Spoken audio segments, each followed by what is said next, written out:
अब हम लोग प्रोजेक्टाइल का एक ऐसा केस देखेंगे जिसमें कि प्रोजेक्टाइल किसी वर्टिकल वॉल से टकराता है ना। ये लिखा है हमने collision of A ball, ball का मतलब है यहाँ पर प्रोजेक्टाइल से विथ वर्टिकल वॉल। ठीक है, तो एक प्रोजेक्टाइल है, अगर यहाँ पर ये बॉल है, अगर इसको प्रोजेक्ट किया जाए तो कुछ ये ऐसे जा करके यहाँ पर ऐसे गिरेगा, है ना, किसी एंगल पर अगर इसको प्रोजेक्ट किया जाए तो। ठीक है, लेकिन तब क्या होगा अगर रास्ते में कोई वर्टिकल वॉल आ जाता है। अगर यहाँ पर सपोज कोई वर्टिकल वॉल आ गया तो अगर इलास्टिक कोलिजन होगा, हम लोग मानकर यहाँ पर चलते हैं इलास्टिक कोलिजन, तो इलास्टिक कोलिजन में क्या होता है कि स्पीड चेंज नहीं होता, यानी कि काइनेटिक एनर्जी चेंज नहीं होती। ठीक है, जब पार्टिकल यहाँ पर टकराएगा तो इसकी वेलोसिटी कहीं इधर थी, जिसके कि दो कंपोनेंट होते हैं, है ना। एक होता है हॉरिजॉन्टल कंपोनेंट, उसको हम लोग लिख सकते हैं Vx, और एक होता है नीचे की तरफ वर्टिकल कंपोनेंट, जिसको हम लोग कह सकते हैं Vy।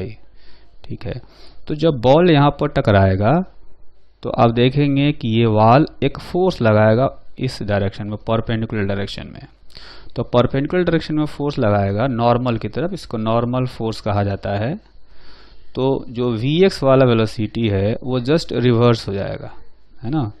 Vx वाली जो वेलोसिटी है वो डायरेक्शन उसका चेंज हो जाएगा, है ना।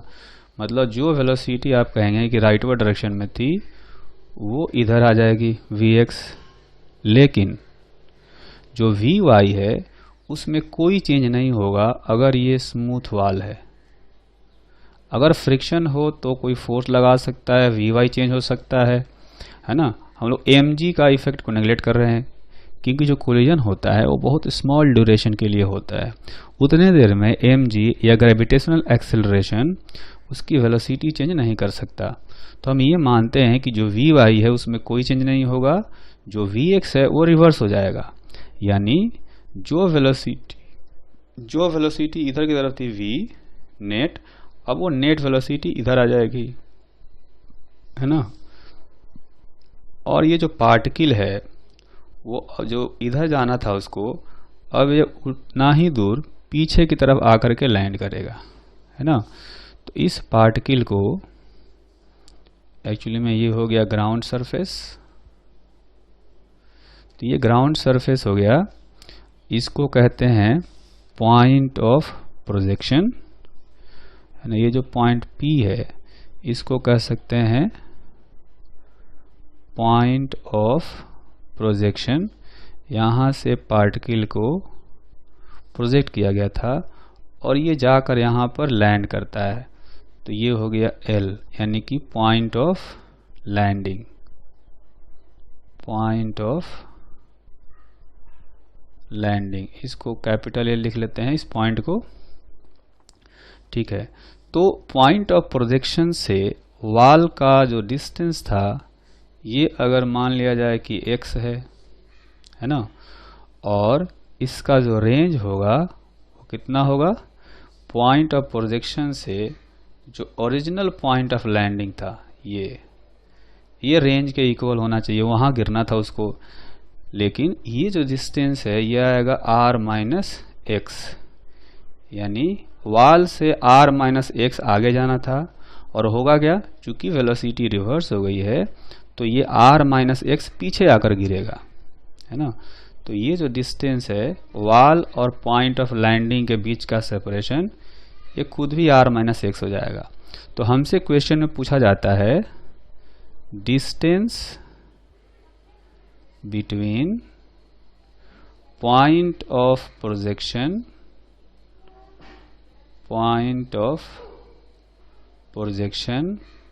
And point of landing. ठीक है, तो ये जो डिस्टेंस निकालना होगा इसके और इसके बीच में, तो क्या करेंगे, इस x में से हम लोग ये r माइनस एक्स माइनस कर देते हैं, तो आ जाएगा x minus r minus x, यानी कि 2x माइनस r। ठीक है, ये सेपरेशन हो जाएगा पॉइंट ऑफ प्रोजेक्शन और पॉइंट ऑफ लैंडिंग के बीच में। तो ये जो केस है वो ये है कि पहले मैक्सिमम हाइट आया और मैक्सिमम हाइट के आगे वाल पड़ा था, है ना। मैक्सिमम हाइट अचीव करने के बाद टकराता है, तो इतना होगा separation between point of projection and point of landing. तो ये एक केस हुआ when ball strikes the wall after achieving the maximum height। Maximum height पहले आ गया, उसके बाद वाल से टकराया। अब दूसरा केस ये हो सकता है जब मैक्सिमम हाइट आने से पहले ही टकरा जाए, when ball strikes the wall before achieving the maximum height,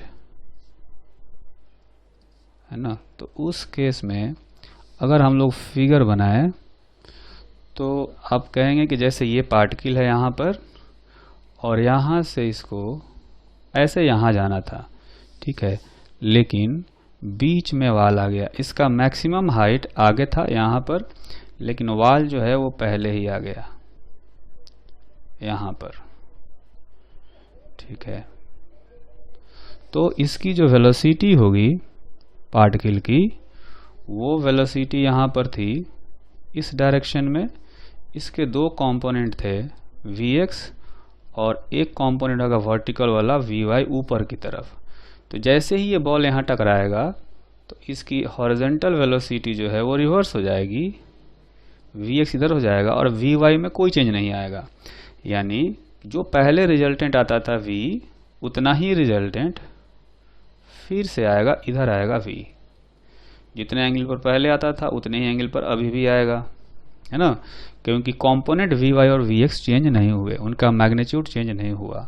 ठीक, तो इस तरह से कह सकते हैं कि पार्टिकल को या बॉल को जितना यहाँ से आगे जाना था उतना ये यहाँ से पीछे आ जाएगा। ठीक है, तो ये यहाँ पर हो गया पॉइंट P, यानी कि point of projection, point of projection. और ये जो पॉइंट है ये हो गया L, यानी कि पॉइंट ऑफ लैंडिंग। ठीक, तो यहाँ पर हम ये कह सकते हैं कि जो ग्राउंड है वो ग्राउंड कैसा है, ये ग्राउंड है ना। तो इसमें से पार्टिकल का प्रोजेक्शन पॉइंट ये है और प्रोजेक्शन पॉइंट से वाल का जो सेपरेशन है वो फिर से x है। पहले भी x था, यहाँ भी पहले वाले केस में भी पॉइंट ऑफ प्रोजेक्शन और वाल के बीच का सेपरेशन हमने लिया था x, है ना। फिर से वही लिया है, पॉइंट ऑफ प्रोजेक्शन और वाल के बीच का सेपरेशन है x, और जो रेंज है वो हो गया पॉइंट ऑफ प्रोजेक्शन, और जो ओरिजिनल पॉइंट ऑफ लैंडिंग था वो हो गया रेंज। ठीक है, तो ये जो डिस्टेंस है ये हो जाएगा r माइनस एक्स। ठीक, तो वाल से जितना उसको आगे जाना था उतना पीछे आ जाएगा, क्योंकि वेलोसिटी जो है उसकी रिवर्स हुई है। तो r माइनस एक्स आगे जाना था तो r माइनस एक्स पीछे आ जाएगा। हमें निकालना है पॉइंट ऑफ प्रोजेक्शन और पॉइंट ऑफ लैंडिंग के बीच का सेपरेशन, ये डिस्टेंस निकालना है। ठीक है, आप देखेंगे कि ये बॉल ऐसे गया, यहाँ से टकराया, टकराने के बाद ये ऐसे वापस आ गया। ठीक है, तो ये जो डिस्टेंस होगा इसको कैसे निकालेंगे यहाँ पर, तो लिख सकते हैं distance between point of projection and point of landing is equal to, ये जो डिस्टेंस है r माइनस एक्स, वॉल और पॉइंट ऑफ लैंडिंग के बीच का डिस्टेंस r माइनस एक्स, इसमें से अगर x को माइनस कर दें तो ये डिस्टेंस निकल जाएगा, है ना, यानी कि r minus x minus x, ये हो जाएगा ये वाला डिस्टेंस। तो लिखेंगे r माइनस एक्स यानी कि r माइनस 2x। ठीक है, तो ये तो हो गया दूसरा केस। अगर इसका मैग्नीट्यूड देखें और जो पहला वाला केस था इसमें आया था 2x माइनस आर, इसका भी अगर मॉड निकाल कर देखें तो एक ही वैल्यू आएगा दोनों में। इसमें चूंकि रेंज बड़ा है, मतलब जो रेंज है वो 2x से बड़ा है, x छोटा है ना, r बड़ा है 2x से, इसलिए r माइनस 2x हो गया। और इस केस में 2x बड़ा है r से, इसलिए 2x माइनस r हो गया। बाकी दोनों ही केस में अगर आप आंसर निकालना चाहते हैं तो एक बार में निकाल सकते हैं। r माइनस 2x निकाल करके इसका मॉड निकाल लेंगे तो दोनों केस अपने आप, ये वाला भी आ जाएगा और ये वाला भी आ जाएगा। तो मेन क्या है, हमें ये आंसर याद रखना है, r माइनस 2x। ठीक, पहले वाले केस में क्या हुआ था कि ऐसे बॉल गया और टकराने के बाद नीचे की तरफ वापस यहाँ लैंड कर गया, और दूसरे वाले केस में था यहाँ से जा रहा था, टकराने के बाद ऊपर से होता हुआ आया। मैक्सिमम हाइट यहाँ पर बाद में आया है, और पहले वाले केस में मैक्सिमम हाइट पहले ही आ गया था। ठीक, तो ये ध्यान रखना है कि एक ही आंसर आना है दोनों में, r माइनस 2x या 2x माइनस r, बस उसका मॉड देख लेना, जो बड़ा हो उसमें से छोटे वाले को माइनस कर देंगे।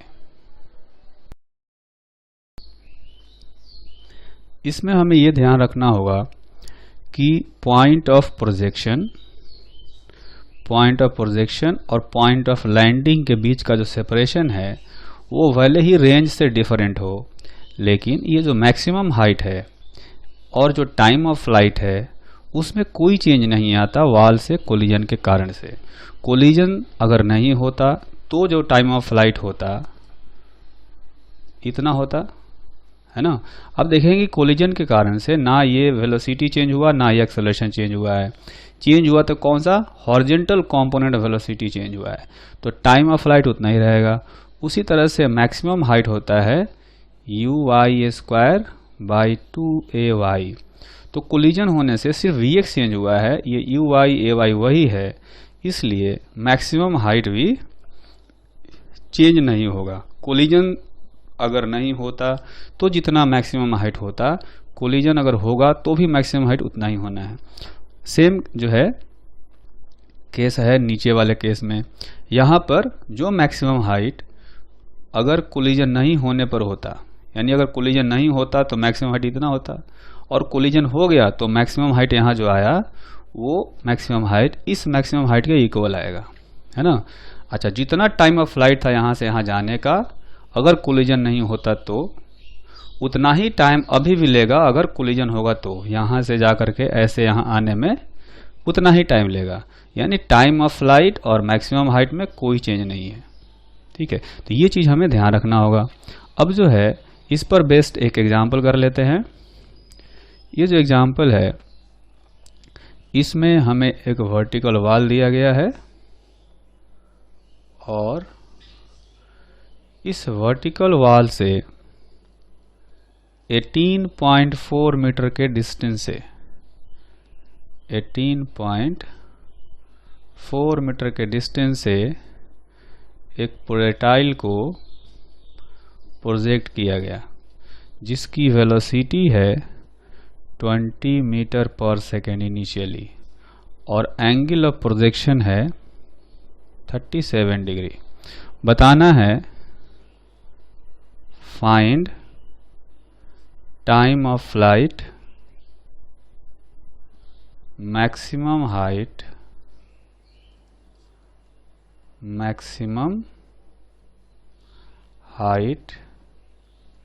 and separation between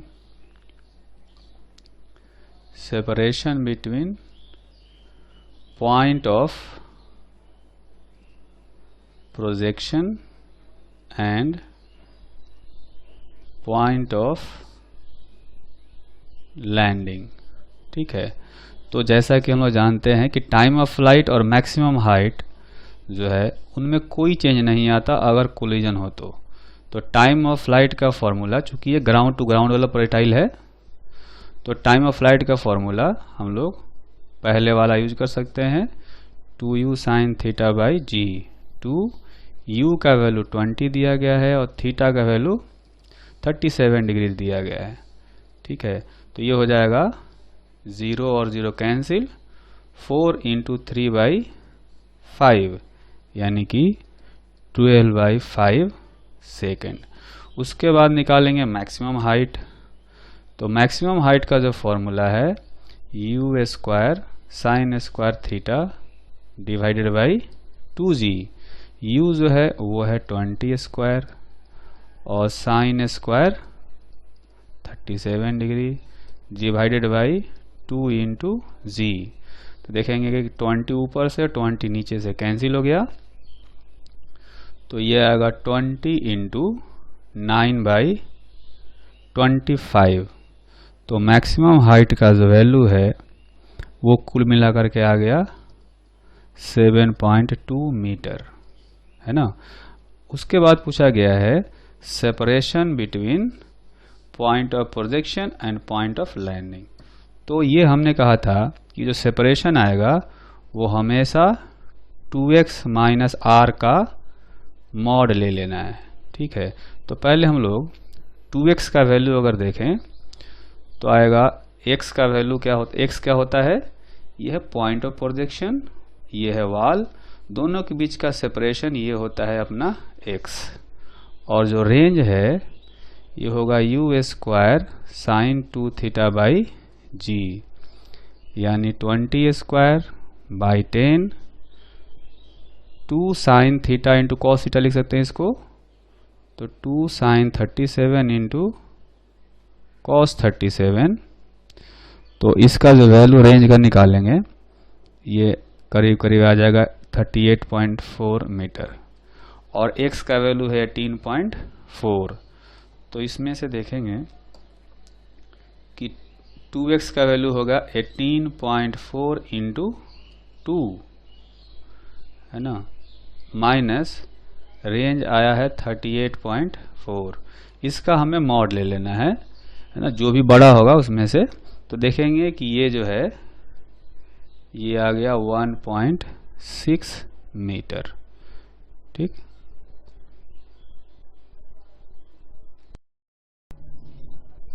तो हम लोग एक और एग्जाम्पल करते हैं। ये एग्जाम्पल थोड़ा सा डिफरेंट है जो हमने क्वेश्चंस अभी तक किए हैं या जो डेरिवेशंस अभी तक किए हैं, है ना। अब इसमें क्या है कि ग्रेविटी के अलावा एक और फोर्स लग रहा है। ये एक्स एक्सिस हो गया, ये वाई एक्सिस हो गया और ऑब्जेक्ट को u वेलोसिटी से थीटा एंगल पर प्रोजेक्ट किया गया। तो हमें पता है कि इस पर नीचे की तरफ फोर्स लगता है mg और इस क्वेश्चन में इस डायरेक्शन में विंड एक फोर्स लगा रहा है ना, और विंड फोर्स जो है वो भी mg के इक्वल है, जहाँ पर m क्या है, बॉल का मास है, where m is mass of ball.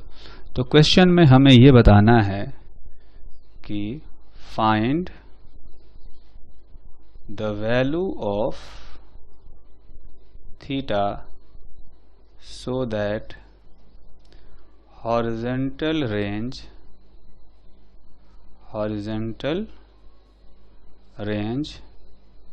becomes maximum, है ना। तो इसमें देखेंगे कि जो पहले हमने ग्राउंड टू ग्राउंड प्रोजेक्टाइल पढ़ा था और ये जो केस है इसमें एक ही फर्क है कि हॉरिजॉन्टल डायरेक्शन में एक एक्स्ट्रा फोर्स आ गया, वर्टिकल डायरेक्शन में जो पहले था वैसा ही अभी भी है, एक एक्सेलरेशन नीचे की तरफ g होगा, है ना। तो ये कह सकते हैं कि motion along vertical direction is same as ground to ground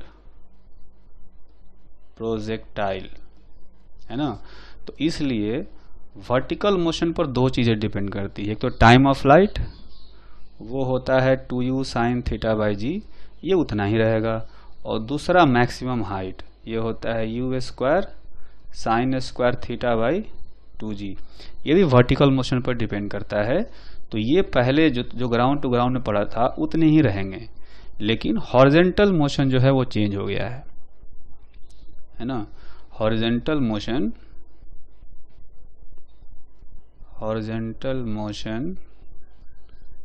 is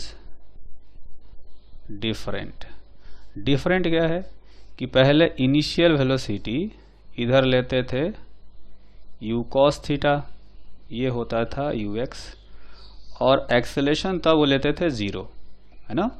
यहाँ पर अगर इसको रिजोल्व करेंगे तो इधर आएगा u cos थीटा, ऊपर आएगा u sin थीटा, है ना। इसमें नीचे की तरफ जो है वो g है, और चूंकि इधर mg फोर्स लग रहा है तो इधर भी एक्सेलरेशन g आ जाएगा, है ना।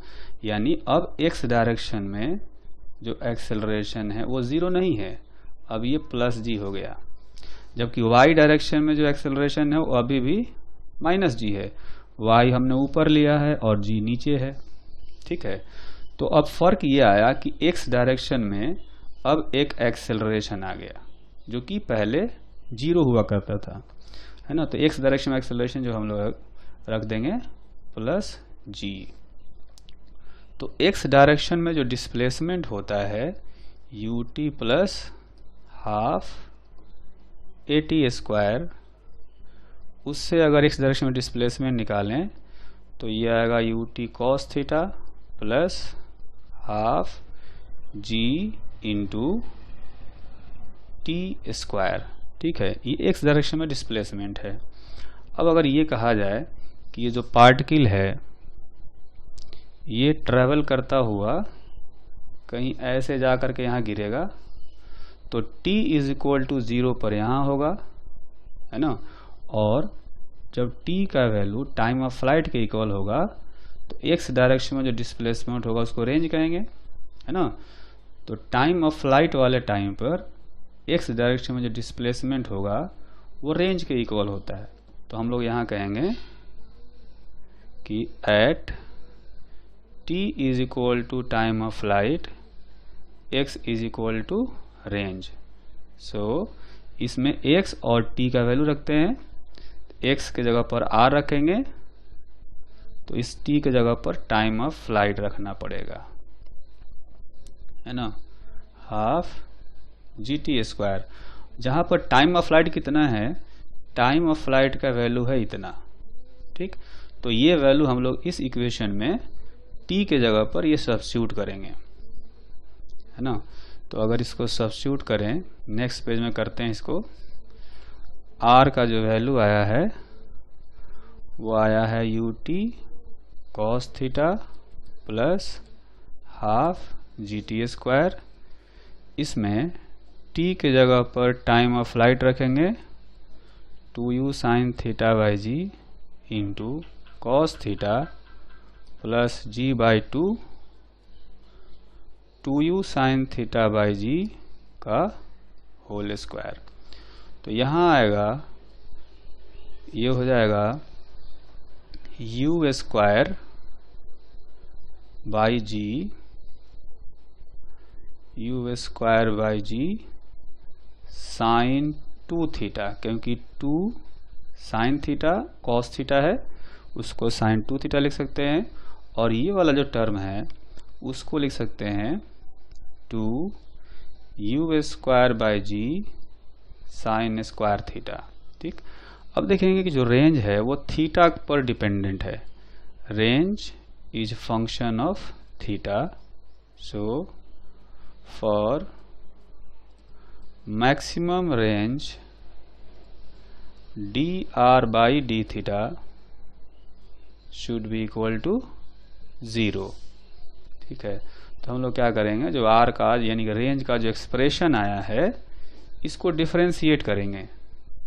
तो u square by g constant है, साइन 2 थीटा का डिफरेंशिएशन होगा cos 2 theta into 2 plus 2 u square by g common ले लेंगे और साइन स्क्वायर थीटा का डिफरेंशिएशन आएगा 2 sine theta into cos theta is equal to 0, है ना। तो यहाँ से एक 2 को हम लोग यहाँ से कैंसिल कर सकते हैं। तो यहाँ आएगा cos 2 theta plus sign 2 theta, ये टर्म साइन 2 थीटा हो जाएगा जो कि 0 है। तो ये हो गया sine 2 theta is equal to minus cos 2 theta, यानी tan 2 theta is equal to -1। तो 2 थीटा का जो वैल्यू होगा वो आएगा 135 डिग्री। tan 135 डिग्री -1 होता है, यानी थीटा का जो वैल्यू होगा ये हो जाएगा 67.5 डिग्री। तो इतने एंगल पर जब प्रोजेक्ट करेंगे तो इस केस में रेंज मैक्सिमम आएगा।